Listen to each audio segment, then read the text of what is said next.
Compañeros, sean bienvenidos hasta nuestra asesoría del día 12 de junio del 2021, ya nuestra última asesoría informal, porque la semana que entra tenemos el segundo parcial.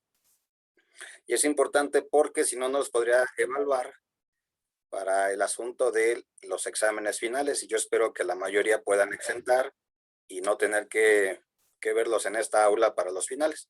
Ahora que si me quieren acompañar y dicen, no, yo sí me quiero ir al final, bueno, pues es una elección muy propia y personal. Espero que no. ¿Verdad que no? Dice nuestra compañera que no. Que ella no quiere irse al final, quiere irse allá. Entre menos finales tengas, mejor en la vida, ¿verdad? Bueno, pues vamos a empezar aquí con esta parte. Mi perrito ya está aquí acompañándome, ya lo escucharon. Red, que se queda aquí conmigo. Bueno, pues hoy tenemos esto de las organizaciones regionales de Estado. Y hay varias dependiendo las consideraciones que se tengan a partir de estas circunstancias. Déjenme abrirle aquí al perrito.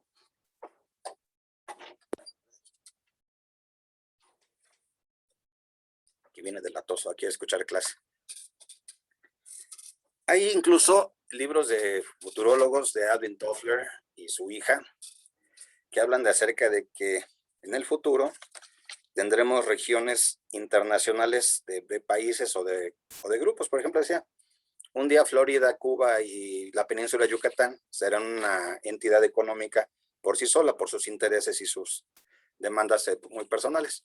O incluso el norte de México con el sur de Estados Unidos, lo que se conoce como la Mexamérica, pues también podrá ser una entidad comercial, incluso política y social, unida y separada de los estados de Estados Unidos y de México. Eso es una cuestión de futuro, nada más. Entonces, ¿por qué? Pues porque comparten intereses comunes, región, diversidad en cuanto a ciertas cosas, incluso su lenguaje es muy propio. En la frontera tienen unos usos y costumbres muy personales. En nuestro caso, bueno, nos interesa mucho lo que es la Organización de los Estados Americanos. Es la primera.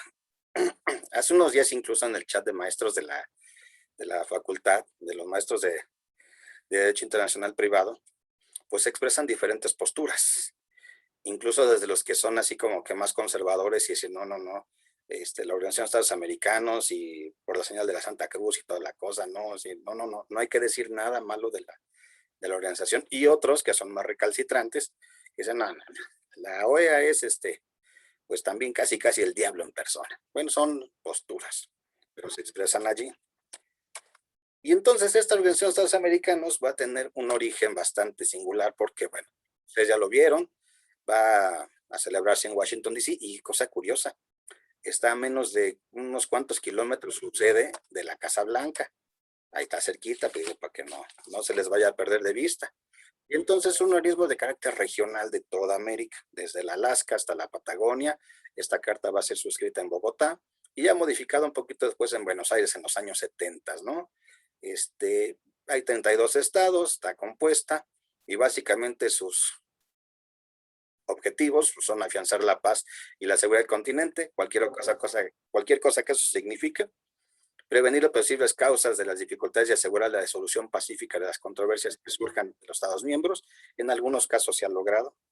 Por ejemplo, les comentaba yo de cuando Nicaragua tuvo que hacer sus negociaciones para llevar a cabo ya la paz después de tantos años de guerra. Bueno, intervinieron por los buenos oficios, la negociación, la mediación, todos estos elementos para lograr la solución pacífica de las controversias hasta llegar al pacto del Castillo de Chapultepec. Bueno, pues la OEA interviene también para que se puedan llevar a cabo esas soluciones pacíficas.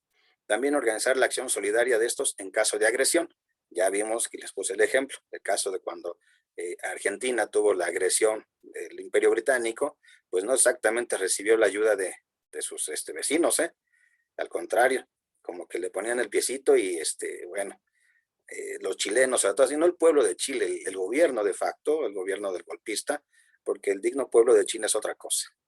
Si hubiera estado en eso, yo pienso mucho en el ilustre y venerable Salvador Allende, no creo que Chile hubiera hecho esa felonía en contra de los argentinos.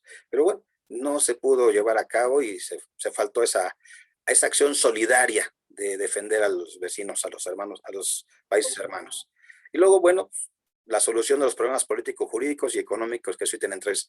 En América Latina la pobreza es extrema en muchas regiones, al grado de que puede ser oprobiosa, de tal manera en que hay gente que puede vivir con menos de $1 al día, o hay la delincuencia organizada, el narcotráfico, la trata de personas, estos problemas y estas lacras sociales que van siempre junto con la pobreza y la desigualdad. Ya me fasté uno. Y promover la acción cooperativa, su desarrollo económico, social y cultural. Pues pasa a veces, ¿no? Por ejemplo, hoy estaba viendo que en la mañana salieron unos aviones de la Fuerza Aérea Mexicana con vacunas para Belice, Guatemala y Honduras. Son de los pueblos de América, pues de los más pobres que pueden haber. Entonces, bueno, les mandan vacunas también el gobierno de México, de las que ya están haciendo aquí, se las están mandando y les llegan a Estados Unidos. Incluso a Bolivia se les mandó hoy también, a pesar de que Bolivia ha tenido un salto económico fuerte desde la entrada de Evo, García Linera y todos estos economistas que han hecho un trabajo excepcional. A ver si pueden buscar ahí, hay páginas donde narran cómo sacaron a Bolivia de la pobreza absoluta. Está demostrado incluso con números, más allá de la cuestión ideológica. Y bueno, esta OEA, igual que la ONU, tiene su Asamblea General, tiene la reunión de consulta de ministros, relaciones exteriores, tiene 3 consejos, el permanente, tiene un integrante de cada país, ahí sí no es un grupo pequeño, es un integrante de cada país, está ahí en el consejo permanente, el Consejo Interamericano Económico Social, el Consejo Interamericano para la Educación, la Ciencia y la Cultura. De hecho, nosotros estamos dentro, cuando hablamos del control de la convencionalidad, pues estamos inscritos dentro de esta organización. Cuando nos referimos al control de la convencionalidad, nos referimos a la Convención Interamericana de los Derechos Humanos. No a los derechos humanos de Europa, ni de África, ni de Asia, no. Cuando ustedes escuchan hablar, es que es el control de la convencionalidad, nos estamos refiriendo a la Convención Interamericana de los Derechos Humanos. Y entonces, bueno, y esta comisión está en Washington, y la Corte Interamericana, a ver, ¿dónde están, jóvenes? Ustedes que son tan sabios en esto, ¿dónde se encuentra la Corte? A ver, como que vi que Omar quiere contestar. ¿Dónde está la Corte? Está en Costa Rica. ¿Mande? Sí. Está en Costa Rica. Bueno, entonces, esta organización de Estados Americanos, pues, tiene el Comité Jurídico también Interamericano, la Comisión Interamericana de los Derechos Humanos, que es importante, que ha resuelto casos muy importantes, ya lo habíamos visto. Incluso vimos el asunto de Nicaragua, planteó sus quejas a la Corte Penal Internacional, todo, nada. Pero esta Comisión Interamericana, por ejemplo, ahorita está viendo, o ya está promoviendo ante la Corte, el asunto de las mujeres que fueron violentadas en Atenco en 2006. 2005, no mal me acuerdo, cuando el gobierno de Enrique Peña Nieto los mandó a castigar brutalmente y a reprimir, y muchas de estas mujeres fueron violentadas, abusadas sexualmente, violadas y demás, y su caso llegó hasta la Corte Interamericana. El caso Radilla, Rosendo Radilla, también la desaparición, el caso Avena y otros más, han llegado hasta a la comisión, y de la comisión va a llegar a la Corte si es necesario. La Comisión Interamericana de Derechos Humanos, ya lo dijimos, la Secretaría General, que ahí está el innombrable y no un santo Luis Almagro, la conferencia especializada, organismos especializados, y la Asamblea General se reúne ordinariamente una vez al año, y extraordinariamente circunstancias. De hecho, en el conflicto de Colombia se pedía que entrara la OEA, pero no fue así. Bueno. Decía Lord Acton, que era un político, política sin historia es mala literatura. Y esto es evidente porque tanto la OEA como la ONU y otros organismos son también entes políticos, donde se juegan intereses regionales, intereses particulares, de potencias, y entonces, pues es política, no es nada más la buena voluntad y decir, bueno, somos hermanos latinoamericanos y nos vamos a echar la mano. Eso no es cierto. Hay intereses confesables e inconfesables, de países superiores, de países inferiores, tecnológicamente, hablando militarmente, y entonces hay sometimientos. ¿Alguno de ustedes ha escuchado hablar acerca de Raúl Roa? Sí. Don Raúl Roa era el canciller de Cuba en tiempos de 1960, el triunfo de la Revolución Cubana. Era un hombre muy ilustrado, un abogado muy preparado, y entonces él era el canciller ante la OEA por parte del gobierno de Cuba. Y evidentemente sabía que aquello era pues una farsa lo que estaban haciendo, lo estaban preparando, incluso salió Cuba expulsada de la OEA en 1962 porque decían pues, que el gobierno era maoísta, leninista y trotskista y todas las cosas, el comunismo, ¿no? Y como no era democrático, entonces fue expulsado. Antes de eso, don Raúl Roa dijo, me voy con mi pueblo y con mi pueblo se van también los pueblos de América. Y aquí vamos a dejar de compartir tantito para ver esta parte que es historia. Y lo traigo porque incluso conozco maestros de historia que no lo conocen. Bueno, no de historia, sino de la facultad. ¿Cómo fue ese evento? Hubo un problema. Acuérdense que estaba en vivo la Guerra Fría. La Guerra Fría estaba en lo más calientito. Ya estaban por llegar a que, ¿se acuerdan de la guerra, la semana en que los misiles, hasta hay una película? La crisis de los misiles. La crisis de los misiles con John F. Kennedy. Y que le dijo a Nikita Khrushchev, o quitas tus misiles o se arma. Bueno, esta es una parte de esa asamblea cuando Raúl Roa les dice, no vamos a aceptar la imposición, y porque meses antes había tenido ocasión la invasión a esta bahía de Cochinos, a Cuba para las fuerzas estas militares que mandaron de la CIA. Veamos.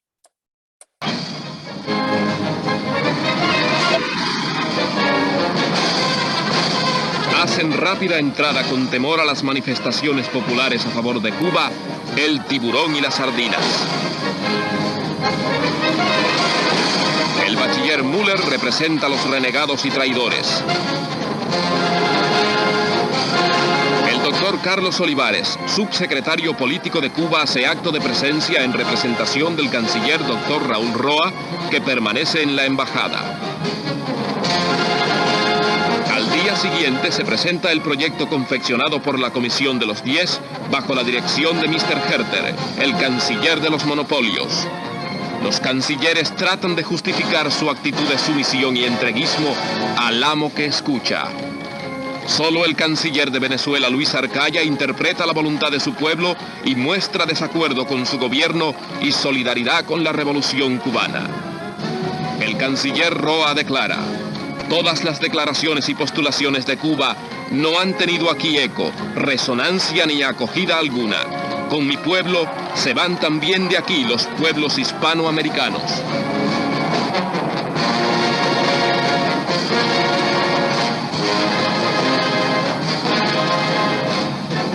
En el Teatro Nacional de Costa Rica, la Asamblea procede a la aprobación de todos los puntos redactados por la Secretaría de Estado norteamericana y que se resumen en una declaración de San José, Made in Washington.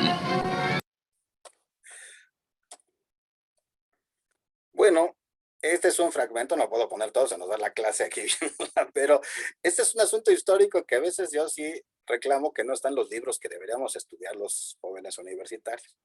Así son los pleitos en la OEA y siguen siendo de ese tamaño.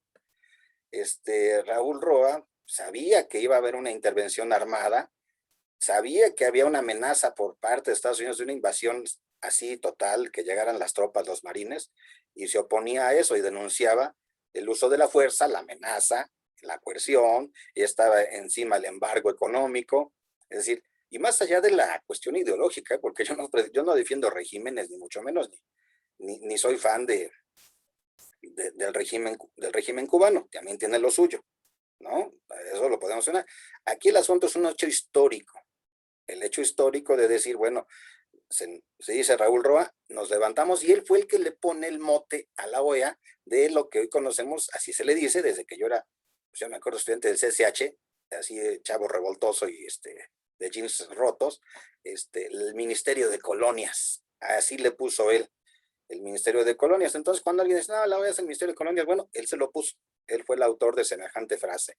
Entonces, ustedes ven aquí que la OEA siempre ha sido un caldo de cultivo de las ideas y las expresiones más vastas y variadas dentro del interés, pero obedece a los intereses de grupos de poder, sobre todo Estados Unidos, y que utiliza a otros países para poder llevar a cabo. De hecho, en la declaración esa de 1962, sí se lee claritamente que dicen que expulsan a Cuba de la OEA por sus posturas socialistas, ideológicas y demás, sobre todo las leninistas y comunistas. Bueno, ya fue readmitido Cuba hace un rato, ya está otra vez por acá, bueno, ya se le readmitió por aquí.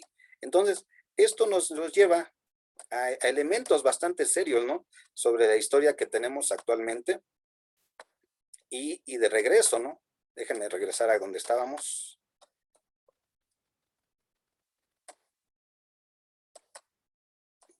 Y nosotros entendemos que la OEA tiene un compromiso serio. Y este compromiso, pues, es de la no agresión, la solución pacífica de las controversias. Pero no sé si alcanzan a ver aquí. Si sí estoy compartiendo la pantalla o no. Ah, sí. ¿Sí la estoy compartiendo?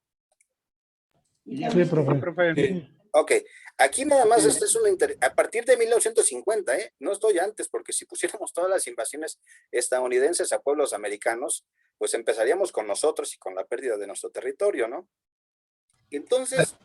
Maestro, ¿nos podría facilitar esa lámina? Porque, bueno, me interesa mucho. Gracias. Te das cuenta de cómo incluso, y está comprobado, todos los golpes de Estado de los años 60, 70 en América Latina fueron financiados por la CIA, todos, no hay uno que se salve. En Guatemala con Jacobo Arbenz, en Nicaragua, en El Salvador, tuvieron que ver, en Panamá las invasiones, en Haití, en Cuba, era el régimen cubano. ¿Qué era Cuba realmente antes de la revolución? Era el casino de los estadounidenses. Eso era, Cuba era el casino de los estadounidenses.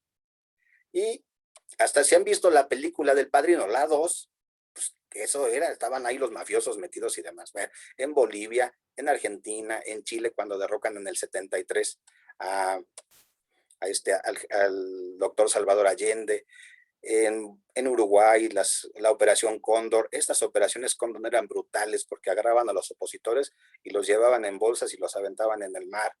Y otras más, las brutalidades contra los opositores como Víctor Jara, que era un cantante. Todas estas atrocidades fueron patrocinadas por, hasta Henry Kissinger lo reconoce, Bernie Sanders lo reconoce hace poco en un video cuando un niño le dice, oiga, ¿es cierto que cometió golpes de Estado? Pues claro, ¿por qué? Porque se temía el fantasma del comunismo. Entonces, todas estas invasiones pues fueron propiciadas por el proteccionismo de Estados Unidos, sus intereses comerciales y sus relaciones con las oligarquías y las élites latinoamericanas que siempre están, siempre. No hay golpe de Estado sin la colusión de las élites regionales. Porque protegen sus... ¿Comentario, maestro? ¿Ande? Sí, Sergio, tus órdenes. ¿Comentario? Sí, mire, yo me titulé con una tesis que es Sindicatos y Sindicalismo en México a través del filme Jofa, un pulso al poder.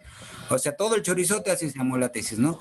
Muy Pero bien. Bueno, esto tiene que ver, por si alguien no ha visto la película, últimamente, yo en esos años tuve la facilidad de tener acceso a lo que hoy el libro con el que hicieron ahorita en Netflix, el documental, o más bien la película que se llama El Irlandés. Ah, está muy buena, buenísima. Entonces, he oído que pintas paredes.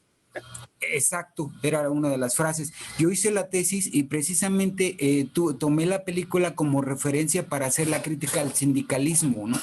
No al sindicato, sino al sindicalismo. Bueno, lo sé, pues, pero tiene que ver mucho con esto, o sea, tiene que ver con todo lo que usted nos está comentando, es con la mafia detrás del poder, o sea, no solo los gobernantes, sino estamos hablando de cuestiones, ojalá les voy a compartir la tesis en cuanto haya oportunidad.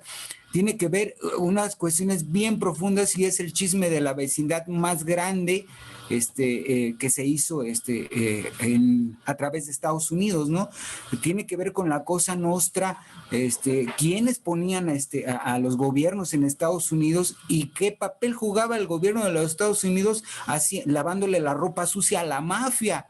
Claro. Y bueno, con todo lo que conlleva, ¿no? Y personajes como Frank Sinatra, Marilyn Monroe, ¿por qué el conflicto con Cuba, ¿no? Que era, pues usted ya acertadamente lo dijo, pues era el prostíbulo de los gringos. Era el prostíbulo, ¿No? su Y casino. Miami pues, era el paso de trasiego y de lavado de dinero y de muchas cosas, a través de que el dinero sucio de los casinos en Cuba, que realmente ese fue el conflicto, lo que les dolió, no querían el territorio, sino lo que querían era seguir teniendo el poderío económico sin pagar el derecho de estar allí, ¿no? O sea, ellos simplemente utilizaban a Cuba como siempre has hecho a través de la historia, con el barco de la amistad entre España y el tráfico de Ah, esclavos, etc, etc. esa Entonces, película la estamos viendo ahorita en Internacional Privado. Esa es la última parte de mi curso en privado, la película. ojalá y nos pase el link porque yo nunca la he vuelto a encontrar. Te la paso ahorita terminando.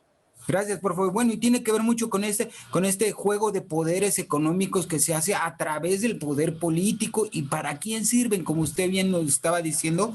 Y pues desgraciadamente a América Latina pues le tocó pagar el plato roto para poder seguir manteniendo estos negros y oscuros intereses, ¿no? De capitales extranjeros, que ni siquiera es el propio gobierno, ¿eh? O sea, yo a eso iba enfocado, que ni siquiera es el propio gobierno quien está metiendo las manos. O sea, el gobierno de Estados Unidos, me voy a ir de la boca, pero pues bueno, es realmente quien le lava la ropa sucia a la mafia, ¿eh? Quien está detrás del poder en los países son las mafias. Y Hay no me refiero a contubernios e intereses mafias, muy sí, inconfesables, muy Sergio. oscuros, maestro. Entonces, bueno, pues nada más Bueno, como comentario. gracias, Sergio. Vean el irlandés porque es una Buena. genial.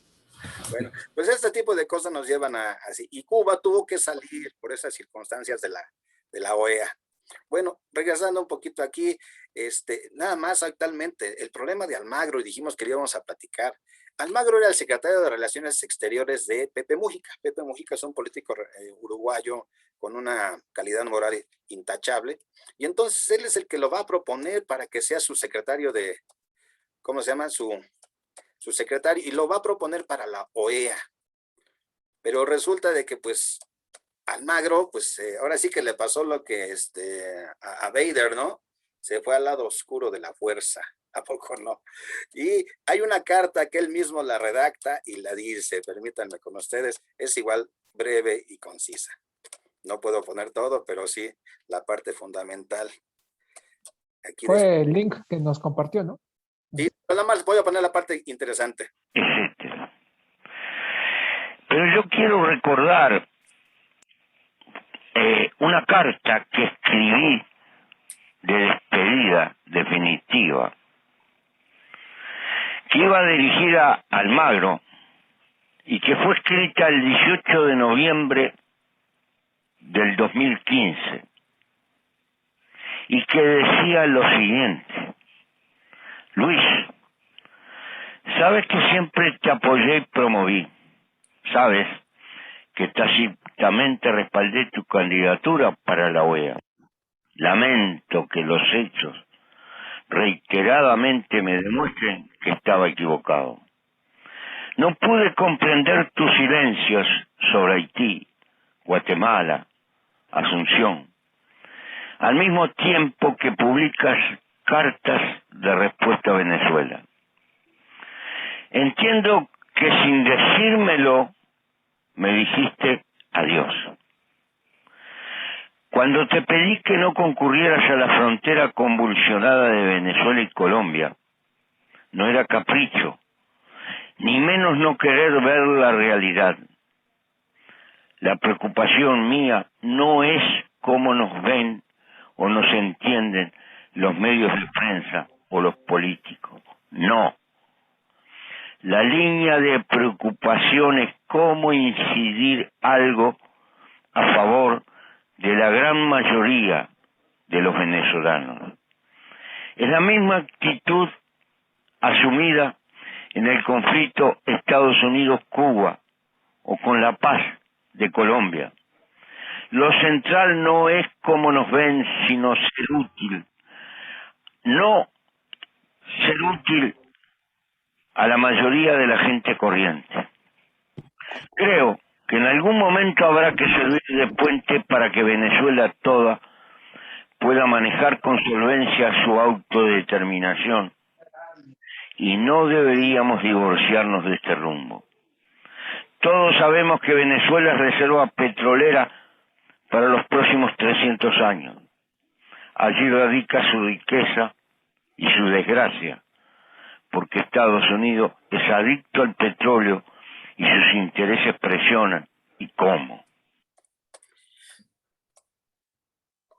Almagro, pues es evidentemente gente que conoce Pepe Mújica, y Pepe Mújica lo apoyó. Después dice, pues me equivoqué, como todos, ¿no? Como Marcelo cuando dejó a Miguel Ángel Mancera en la capital, se equivocó, pues, no, pues, pensó que era... y también se le volteó, ¿no? Y convirtió a esta ciudad en las más corruptas del universo, bueno, un gobierno terrible. Y bueno, Pepe Mújica dice en pocas palabras una cosa sencilla, la autodeterminación de los pueblos. El video antes empieza hablando acerca de eso. Él está en contra del intervencionismo de otros estados dentro de otros países, estados poderosos. Y entonces esta parte es cierta. El problema en Venezuela no es la democracia, no es las circunstancias que están ahí, es el petróleo, la adicción de los Estados Unidos por el petróleo, porque eso de las energías limpias y del petróleo es un cuento. Seguiremos dependiendo del petróleo per seculam seculorum hasta que nos la acabemos. Incluso los autos esos eléctricos tienen las partes hechas a través de derivados del petróleo. Y cuando tú tienes las reservas petroleras más importantes del mundo, pues imagínate que no tengas tú el control. Esa es una gran tentación. Si eso hubiera sido, imagínense, en los años 60, 70, en medio de las dictaduras latinoamericanas, cuando México recibía oleadas de inmigrantes. A mí me tocó verlos en casa de mi papá, en circunstancias, en su oficina, chilenos, argentinos, uruguayos, huyendo de esas dictaduras feroces, los gorilas sudamericanos. Y no tenían problema los Estados Unidos porque pues, eran sus cuates. La OEA, pues ¿qué iba a hacer la OEA? La OEA no tenía mayor interés más que pues seguir siendo ciertos dictados. Les envié también incluso una revista muy importante, Le Monde, no sé si la pudieron leer, el Le Monde Internacional, y es desde esta semana, o sea, no es una cosa de hace mucho tiempo. Y habla acerca de la función de Almagro. Hubo el pleito no sé si escucharon la mayoría de lo que dijo. ¿Sí la leyeron? Marcelo dijo que es la peor de las administraciones que ha tenido la OEA en años. Lo respaldaron los argentinos, lo respaldaron los uruguayos también, los bolivianos, todos se le fueron encima, porque Almagro, bueno, evidentemente... Menos los mexicanos, maestro, lo respaldaron. ¿Quién? Los mexicanos. Bueno, depende de la posición ideológica que tengamos, ¿no? Hay de todo. Pero el gobierno mexicano, en realidad, como tal, nuestra posición está mal. Almagro está defendiendo intereses inconfesables que no corresponden. En el caso de Bolivia, y está demostrado, las acciones de Almagro influyeron en el golpe de Estado. Se quedaron callados en las masacres de Saca y de otros pueblos ahí de Bolivia después del golpe. Toma el control Yanín Áñez de la manera más ignominiosa a través de, ni siquiera de los canales constitucionales, y Almagro no dice nada, se queda calladito. Y entonces se rompe el orden constitucional, se queda hay un gobierno de facto, y entonces ahí no hay nada que decir por parte de Almagro. Entonces, este tipo de cosas, pues son las que le van quitando credibilidad a su secretaría. Por eso, aquí en esta parte, lo quiero compartir. Ese no. A ver, creo que ese no. Déjenme compartir esta parte. Aquí está. ¿Mande? Aquí está. Esta parte es de la revista que les mandé de Le Monde, y entonces nos hace referencia a lo de Almagro, ¿no? Dice que Almagro en esta parte no tardó en interesarse por Venezuela, proporcionó apoyo militante a la oposición que ellos están financiados, incluso se demostró que tener el apoyo, incluso quemaban gente simplemente por el simple hecho de ser chavistas, negros, pobres. Entonces, incluso a cualquier intento de negociación, fíjate, la primera cosa que hace el secretario de la OEA es buscar la negociación, el entendimiento, que se resuelvan los conflictos a través de las cuestiones diplomáticas, el hablar. Y entonces Rodríguez Zapatero decía pues, que negociaran, y él le dijo, no sea imbécil, imagínatelo. El uruguayo al final decidió que la única salida posible implicaba un cambio de régimen, es decir, pero ese cambio de régimen pasaba por la violencia, y eso no es lo correcto. Aclamó todas las medidas económicas coercitivas de Estados Unidos que a la fecha siguen vigentes. Sus reservas de oro, sus cuentas bancarias en Estados Unidos están congeladas. Trump, aquí se sugirió una acción militar. Eso lo respaldó Almagro. Entonces, este tipo de cosas, por eso está en el descrédito ahorita. De hecho, ayer iba a ver una entrevista con él en el CNN, con del Rincón, y dije, bueno, va a ser muy divertida ver una entrevista a modo, pero no creo, ya no la pude ver. Entonces, incluso cuando Dilma Rousseff, aquí lo está mencionando, pues la encarcelaron y después sin pruebas a Lula también, allí tampoco dijo nada. Las violaciones a los derechos humanos en Haití, como dijo Pepe Mújica, aquí como lo estamos viendo, tampoco dijo nada aquí, ¿no? Es decir, Luis Almagro se ha quedado al margen de lo que debería de ser. A Lenín Moreno, que traicionó a Correa en Ecuador, igual, no dijo nada de la represión que causó muchísimos muertos, cientos de muertos. Y entonces aquí Almagro ha guardado silencio sobre desapariciones cotidianas en el proceso de paz también de Colombia. Ustedes no sé si han visto los videos, es terrible lo que está pasando. Por eso en Bolivia, donde Almagro ejecutó su toque maestro en octubre de 2019, dice, el presidente saliente de Morán resultó ganador en primera vuelta. Bueno, y después dijeron que había por una diferencia, 10% de votos, se adelantaron, incluso ustedes ya lo vieron. Oye, se sabe que no es cierto, no hubo fraude, pero la intervención de la OEA fue decisiva. ¿Y qué pasó? Un golpe de Estado brutal. Este es el asunto de quizás. Y entonces esta reelección de Almagro ya al final nos está diciendo, marca un regreso inequívoco a una OEA favorablemente a Estados Unidos. Ahí ustedes lo leen, por favor. ¿Mande?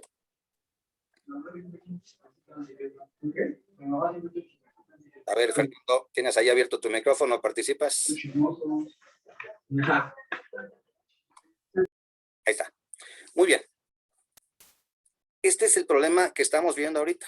La OEA está en un proceso en el que sí necesita refundarse o reconducirse de otra manera, porque ahorita como está al margen de Almagro, estamos mal. De hecho, pues el 60%, y con esto terminaría yo aquí de lo que es este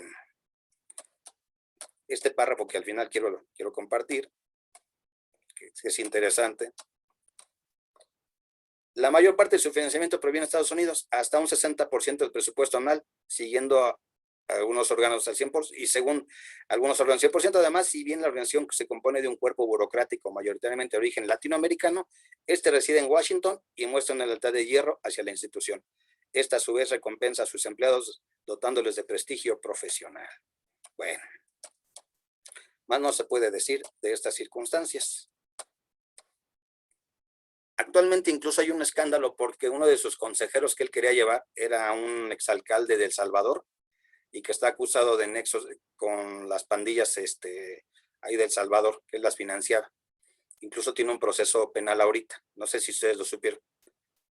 Métanse al Twitter un ratito, si no al rato les paso las ligas para que lo vayan viendo. Ese es el problema ahorita. Está tratando de llevar como un asesor a la OEA Luis Almagro, a un ex alcalde de la derecha salvadoreña, para que sea su asesor, y está acusado de corrupción y todas estas cosas. Entonces, de hecho, ¿mande? De hecho, Bukele está enojado, ¿no? Por ahí. De hecho, el presidente claro. Bukele está enojado. Y bastante enojado, porque le está diciendo, ¿cómo te estás llevando a que este es todo un pillo, es un delincuente? Pues, por obvias razones. Ese es el asunto. Entonces, la OEA ni es buena ni es mala, es una organización regional que sirve mucho, pero en determinados momentos ha tenido momentos brillantes, momentos que son dignos de mencionarse, y otros como el que estamos viviendo, que de verdad, me decían maestros que no podemos criticar a la OEA. ¿Cómo no? Sí debemos criticar a la OEA, además somos universitarios, nuestro papel es la crítica, la búsqueda de la verdad, y no solamente quedarnos con el edificio administrativo y la estructura. Es decir, está muy bien la OEA, muy bien la Corte Interamericana, muy bien la Comisión Interamericana de Derechos Humanos, la Carta de los Derechos Humanos, todo lo que tenemos que protege nuestros derechos humanos, que eso es un avance formidable, pero necesitamos que se haga realidad y que no haya el uso de la fuerza ni la amenaza del uso de la fuerza por parte de los poderosos. Es decir, que vivamos en una comunidad en donde no tengamos que sentir, pues que si disentimos, pues nos van a caer pues los marines o las tropas. Porque, por ejemplo, ahorita pensándolo en Colombia, pues toda esta violencia, pues imagínate, 7 bases militares norteamericanas adentro de Colombia, pues solo se puede explicar, bueno, por el sometimiento de esos gobiernos a los intereses estadounidenses. Se supone que es para el combate de las drogas, se supone, pero ¿a poco ha disminuido la droga del envío de a Estados Unidos? Un comentario, ¿no? Yo creo que la institución internacional como la OEA, pues a lo mejor los fines que tiene no es mala, no, o sea, son buenos, pero a lo mejor la cuestión de quien la dirige, pues tendría que tomarse una decisión entre los países, porque el que la dirige, en este caso Almagro, pues ha tenido las decisiones correctas, que han dado intereses a mucha gente, a cuestiones que ha habido muchas protestas, muchos muertos, muchas situaciones que no ha intervenido el presidente Almagro, ¿no? A lo mejor la institución, su finalidad es buena, ¿no? Pero en este caso el dirigente, pues no. Eso me parece un gran comentario, Luis. Es cierto, la institución como tal no es mala. La institución en su construcción y su andamiaje jurídico es bueno. Sus fines son correctos. El problema es la dirección que se está teniendo y cómo está. Perdón, de hecho también me faltó un comentario. De hecho, lo vemos también en la situación con las Naciones Unidas, ¿no? Con la situación de Gaza e Israel. Son decisiones que a veces por Estados Unidos, por cuestiones, intereses de Estados Unidos, Naciones Unidas totalmente no se mete. Entonces, a lo mejor estamos viendo bien, la institución no es mala, pero las tomas de decisiones ya a nivel que Estados Unidos está metido en todas estas instituciones, hay intereses internacionales de potencias, pero pasa con las Naciones Unidas, que sí, a lo mejor pasa en la OEA, ¿no? En este caso en las cuestiones americanas, en los países americanos, ¿no? Eso es el asunto. Los intereses, porque las instituciones son buenas en sus fines, sus propósitos son nobles, son verdaderamente deseables. El problema son los intereses, y vemos que, al final de cuentas, está la Carta de los Derechos Humanos y todo lo demás, la OEA en el 48, y del 50 para acá, intervenciones, golpes de Estado, y todos promovidos por lo mismo. Decía Martin Luther King, y no me acuerdo la cita textual, pero decía, el mayor promotor de violencia es mi gobierno. Y lo decía Martin Luther King, o sea, ya que lo reconociera el mismísimo doctor Luther King, pues imagínate, ¿no? Entonces, adentro incluso hay movimientos que lo están diciendo. Cassius Clay no quiso ir a Vietnam por lo mismo. Mohamed Ali dijo, yo no puedo ir por un gobierno que no me respeta mis derechos, a matar gente que no me ha hecho nada, y no quiso ir. De hecho, las mejores y las más duras batallas de Cassius Clay o Mohamed Ali siempre fueron afuera del ring y no adentro. Otro defensor de una condición de los derechos civiles. Bueno, muchachos, pues hasta ahí un ratito dejamos la OEA para pasarnos a lo que sí, a la otra. ¿Qué pasa entonces? Pues los estados que ya no quisieron estar en esta condición, pues van a crear la Comunidad de los Estados Latinoamericanos y Caribeños. Esta comunidad es más interesante porque corresponde más a nuestras realidades, a nuestras circunstancias. Esta comunidad, la CELAC, pues es un mecanismo intergubernamental de diálogo, concertación política, incluye a 33 países, sobre todo porque son los caribeños, hay más países, y avanzar en un proceso gradual de integración de la región. Aquí hasta por costumbre, por idioma, por la diversidad que tenemos de una manera política, económica, social, de los habitantes de la América Latina y del Caribe. Yo a veces he pensado, bueno, si nosotros somos la América Latina, del Río Bravo para arriba son Angloamérica, así me gustaría ponerle, la Angloamérica.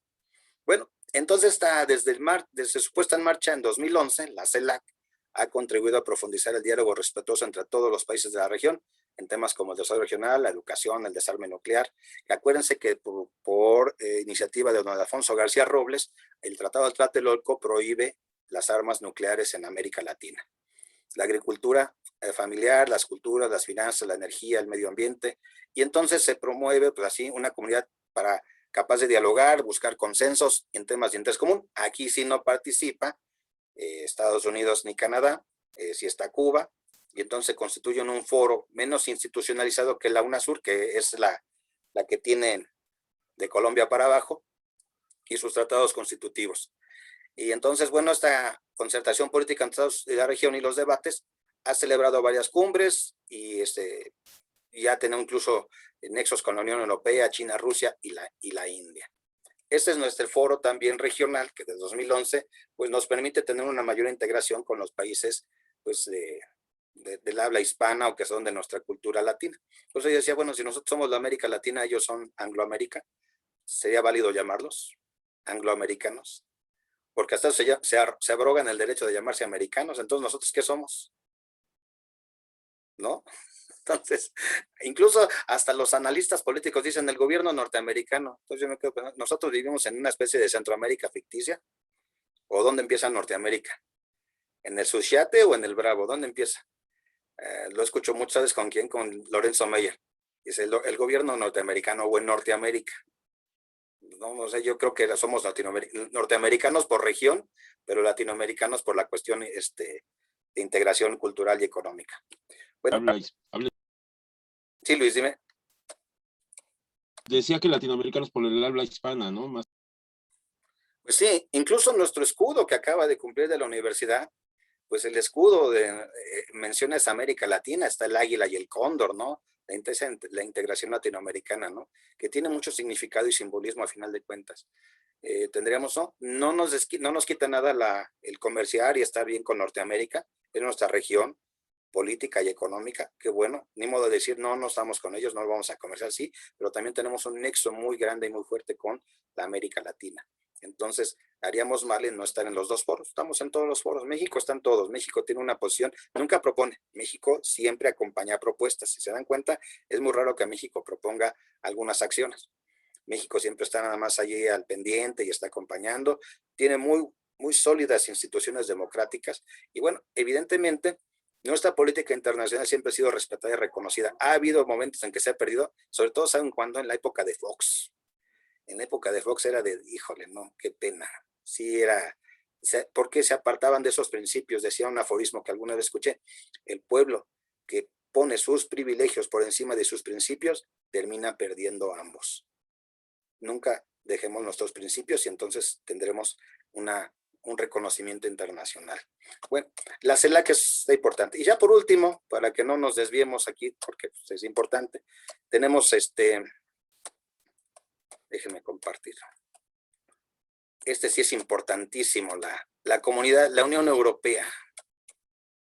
Es uno de los organismos regionales más importantes que hay, pero tiene una cosa que nosotros no tenemos. Es algo que espero que algún día esté en nuestros tratados de libre comercio y que podamos tenerla. Déjenme lo comparto.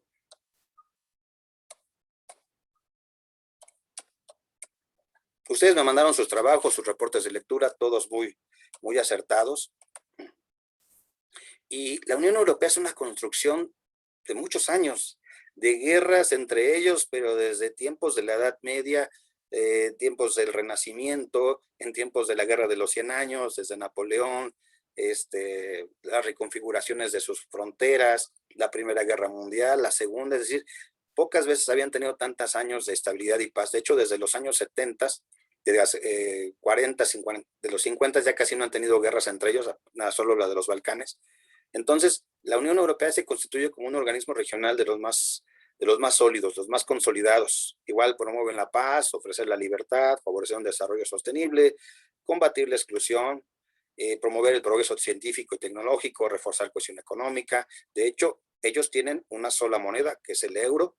Algunos, lo único que no quiso eran los ingleses, ya se separaron, ya se salieron con el Brexit.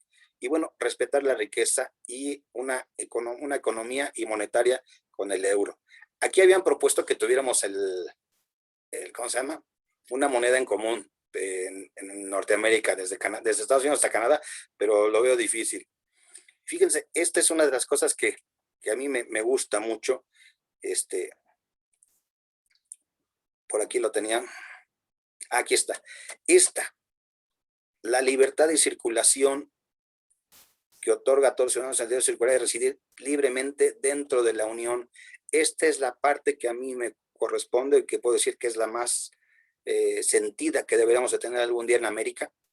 La libertad de circulación, que yo pudiera ir y venir a otro estado sin problemas de circular, Yo he tenido amigos que están allá en la Unión Europea, van y vienen en sus trenes, viajan en sus trenes, no necesitan más que ser miembros de la comunidad, pueden ser españoles, residir en Francia, o ser franceses, estar en Suiza, ser alemanes, no hay problema, se respetan sus libertades, hay tribunales donde hay leyes en común, se respeta la religión, el pensamiento. De hecho, ahorita hay un descenso en los religiosos, las iglesias están quedando sin feligreses, bueno, tienen una democracia fundamental, y entonces, bueno, hay países que están tratando de integrarse, son candidatos potenciales, otros están en vías, sobre todo los que fueron parte de la ex Yugoslavia y los países balcanizados, todos estos están en vías de poder llegar a ser miembros de esta organización. Es una de las más importantes, respetan los derechos humanos y pues básicamente sus documentos fundamentales son el Tratado de Lisboa y la Carta de Derechos Fundamentales de la Unión Europea. A mí lo que más me gusta, y ustedes ya lo leyeron, es esta parte de la libertad de circulación. Noam Chomsky decía que si no hay libertad de circulación de las personas, entonces no es un tratado de libre comercio completo. El día en que podamos ir, que vayan nuestros paisanos ir y venir a Estados Unidos, seguramente ese sería el mejor tratado de libre comercio. ¿Cuántos de ustedes no tienen familiares en Estados Unidos que no pueden regresar? Amigos o familiares que no pueden regresar a México porque si lo hacen, ya no pueden regresar. ¿A poco no? Es más, se les muere la mamacita y ya nada más mandan sus condolencias desde allá, porque pues si salen de Estados Unidos, ¿qué pasa? ¿Pueden regresar? No, ya no. Y si lo hacen, pues a expensas de que a ver si puede el pollero volverlos a meter, que eso sería arriesgar la vida. Pasa muchas veces. Entonces, o lo que único que hacen es mandar los hijos, porque como los hijos ya nacen allá, pues ellos tienen la doble ciudadanía, la doble nacionalidad, y pueden ir, pero los padres no vienen. Cuando veamos ese sistema, como los europeos, de que podamos movernos de un país a otro, entonces veremos una mejor circunstancia para nuestros pueblos de América. Después tuvimos, ya con último, ustedes lo vieron, la Unión Africana, que también es un organismo regional. Igual tiene su página muy bonita. En el 2001 está en Etiopía, 55 estados miembros, igual se reúnen para problemas políticos, sociales y económicos, la prevención y solución de conflictos. En África hay muchos conflictos regionales y sobre todo para, dicen ellos, tener una África próspera, pacífica e integrada. Entonces es lo que los resume, inspira a su organización. Hay mucha migración africana ahorita a Europa, por lo mismo. Hay desplazamientos forzados, hay problemas entre ellos históricos, refugiados, hay costumbres que son aberrantes en la África interna, como esto de no sé si ustedes han escuchado hablar de lo que son los grupos musulmanes, la ablación a las niñas, que les mutilan el clítoris y las cosen, son costumbres terribles y aberrantes, ¿no? Bueno, pero es un organismo regional que igual va a funcionar. No me meto mucho, yo creo que en el examen, no estaré por allí. Y ya por último, compañeros, pues la parte de lo que sería ahí está, cuando vi esto dije, caray, ya te les voy a comentar que Asociación de Naciones del Sudeste Asiático, que esa sí se me hace que es una organización muy fuerte por su capacidad del comercio, ¿no? Igual, ellos están en una indispensable unión, ¿no? Igual un papel importante, garantizar la paz y la estabilidad de la región de Asia y fuera de ella. Mira nomás aquí, está muy simbólico para los que luego les comento qué significa, pero está muy bien la unión que está significando entre las diferentes naciones. Bueno, pues una alianza entre estas naciones del sudeste asiático, que son una de las áreas económicas más pujantes y vibrantes del orbe hoy por hoy. Ellos tienen todo ese tipo de actividades, también tienen sus medidas económicas, tienen su declaración, su plan de acción. No lo he visto, ¿cómo va a decir? Si no lo he visto. Si no me le di el frente. ¿Y se ve bien? ¿Y cómo sé que no trae un...? Ahí está. Aquí estamos enterándonos de otras cosas que no, parte de la clase. Bueno, no me voy a meter mucho con la cuestión africana ni la asiática, sí son la CELAC, que es lo que nos interesa, y hacer esta reflexión, compañeros. Las instituciones no son sagradas, ni mucho menos son la iglesia, incluso a la iglesia se le cuestiona, se puede cuestionar incluso a la universidad, a lo que yo diga incluso se puede cuestionar. No estamos aquí defendiendo modelos económicos ni políticos, pero sí que ustedes tengan una visión de lo que es la historia de esta América, como dijera Eduardo Galeano, las venas abiertas de América Latina, que si no lo han leído, los voy a jalar las orejas, porque ustedes son universitarios. Hace muchos años daba clase en una universidad privada y lo primero que le preguntaba a mis alumnos era ¿qué están leyendo de periódicos? Y un compañero me decía, pues el gráfico, profe, el Metro. No, yo me quería decir, no, ustedes son universitarios de la mejor facultad de Derecho y eso les implica una cultura en general amplia, abierta. Y si no lo han leído, Las Venas Abiertas de América Latina, del maestro Galeano, háganlo. Que les dé una visión amplia de lo que pasa en esta América y sobre todo de esta OEA, que pues es nuestro organismo regional y que ojalá se pueda recomponer. Y pugnemos por eso, porque hay una verdadera representación, no de intereses fácticos ni de un solo grupo.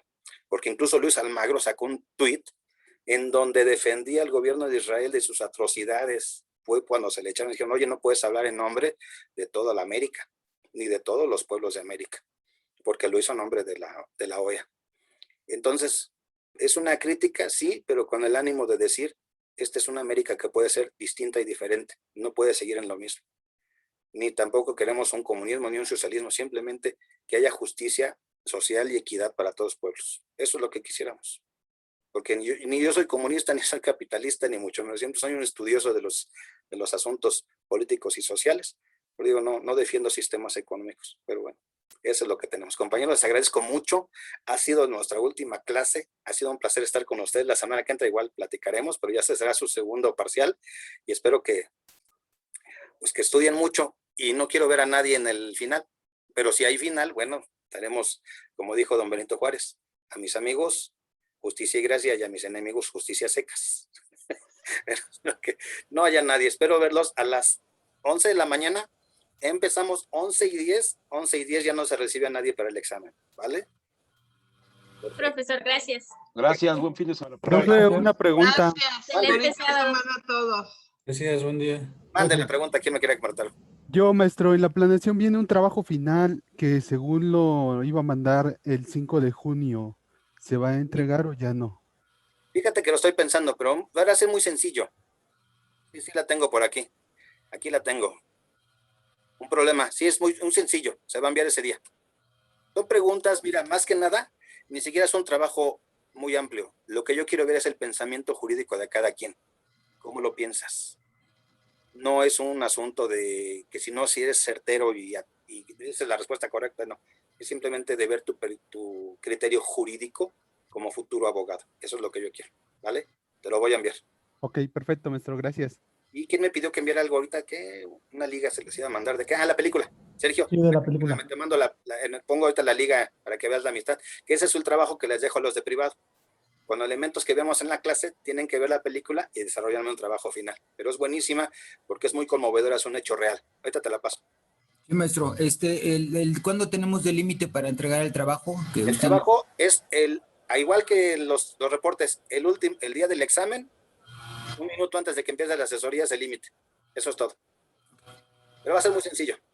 Gracias, profesor. Nos vemos, Sergio. Nos vemos, Marcio. Fuerza, Julián. Gracias, profesor. Hasta luego. Gracias, maestro. Hasta luego. Hasta luego. Hasta luego, profesor. Hasta luego, pues.